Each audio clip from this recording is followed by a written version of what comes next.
actually want to refer to some of the work that we did last year with regards to asylum seekers who were in temporary accommodation.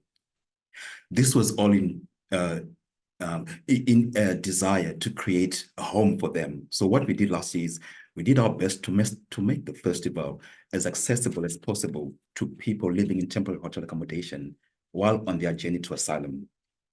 We used some of our funding to pay for bus tickets for hotel residents to attend events throughout the week, and also provided minibuses from hotels to our launch event. Travel support meant that our participant demographic widened significantly, and we had wonderful participation and support from those in hotels. We set this up by reaching out to the circle partnership managers at local hotels, who allowed us to conduct information visits to the hotels a fortnight in advance of the festival. We also printed posters in multiple languages and connected with WhatsApp groups to advertise the travel arrangements. The other thing that I would want to share with you is what we did with regards raising awareness of what refugees and asylum seekers go through when we are in UK. And we thought that the best approach would be to have this education to university students. So here at Nottingham Trent University, what we did is we tried something very different by creating an employability scheme partnership with humanities students at Nottingham Trent University. Via third-year humanities students employability module run by an associate of mine, run by an associate professor and fellow Nottingham Refugee Committee member, Dr. Annabelle, we worked with students to help them design and create resources for this year's Refugee Week. We offered guest lectures and feedback sessions and worked with Anna to design the students' employability brief.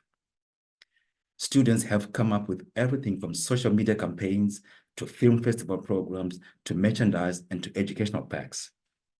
The strongest work from the module will be used on this year's festival. It's been a great way to widen awareness of the festival and to get loads of free resources made, while also helping students to develop their transferable skills ready for employment when they graduate. A learning pack will be produced about this module and made available to Refugee Week Network later in the year. And lastly, focusing on the theme of home, within Nottingham here, highlights for this year would be there seems to be an emerging emphasis on green spaces and community gardens in this year's festival program. Nottingham Refugee Week will hold an open garden and recipe book launch, for instance, and we are thinking about how to integrate green spaces further into the festival, given this year's emphasis on our home with its undertones of sustainability.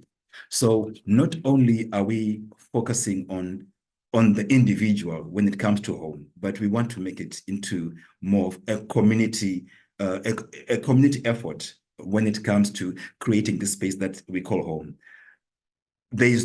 We cannot say this enough, that with this current hostile environment, the one thing that refugees and asylum seekers miss is home. So we and partners, we're trying by all means to strive as much as we can to make it into a kind of home, even though we know it's so difficult to assimilate when you've got all these forces, including the government ministers, public figures that are against you.